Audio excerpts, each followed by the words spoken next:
Sir 9 बजे में stock या स्टॉक्स? Stocks okay. और 2-3 स्टॉक्स हैं आपके लिए जहां पर खरीदारी करने की राय है। पहला स्टॉक है श्याम मेटालिक्स, जहां पर खरीदारी करने की राय है। कैश मार्केट का ये स्टॉक। मेटल स्टॉक्स पर हम काफ़ी पॉजिटिव और बुलिश हैं। एक्चुअली आज सुबह में मेटल लिखना भूल गया एक्चुअली। पिछले हफ्ते हम लगातार मेटल पर काफ़ी बुलिश था। हमें लगता है मेटल अभी भी चलेगा।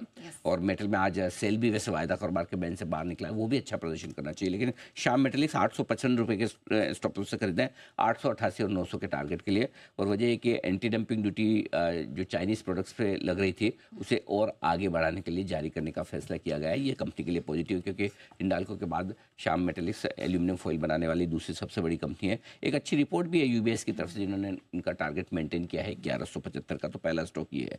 दूसरे दो स्टॉक है वो फ्यूचर्स से है। एनटीपीसी में खरीदारी करने की राय है।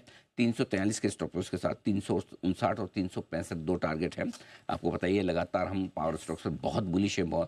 REC, PFC, power grid, NTPC, जो आपको समझ में आए वहाँ पर गर्मी का सीजन इस बार बहुत स्ट्रॉन्ग है और उसके चलते हुए पावर स्टॉक्स बहुत डिमांड में रहेंगे। इनफैक्ट अब तेजी आपको भेल वगैरह, बीएल जैसे शेयरों में भी फैलती हुई दिखेगी, जो पावर इक्विपमेंट बनाने का काम करते हैं। मैक्वायरी की रिपोर्ट आज 475 रुपये के टारगेट के साथ आई है, ये भी पॉजिटिव। तो दूसरा स्टॉक है। तीसरा स्टॉक है डीएलएफ, जहाँ पर खरीदारी करने की राय 690 के स्टॉप लॉस के साथ 706, 716 और 725 तक के लक्ष्य के लिए।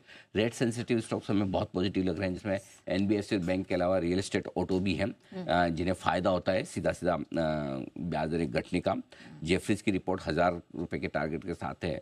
मॉर्गन की रिपोर्ट 910 के टारगेट के साथ है। नो डाउट इस वक्त रिपोर्ट सारी आपको बड़ी दूर दूर वाली दिखेगी, क्योंकि स्टॉक घटे भी काफ़ी हैं। लेकिन जो मजबूत फंडामेंटल वाले स्टॉक्स हैं, जहाँ बिजनेस को लेकर विजिबिलिटी है, वहाँ पर खरीदारी के मौके अब भी बन सकते हैं। तो ये मैं इसको मिड कैप ही मानता हूँ, क्योंकि निफ्टी का हिस्सा रहा नहीं है। तो मैं कह रहा था जो क्वालिटी मिड कैप्स हैं, क्वालिटी मिड कैप्स में इस तरह के शेयर आ जाते हैं जो निफ्टी के बाहर के हैं, लेकिन जहाँ पर अच्छी तेजी बन सकती है। तो ये स्टॉक्स हैं जहाँ पर आप फोकस कर सकते हैं।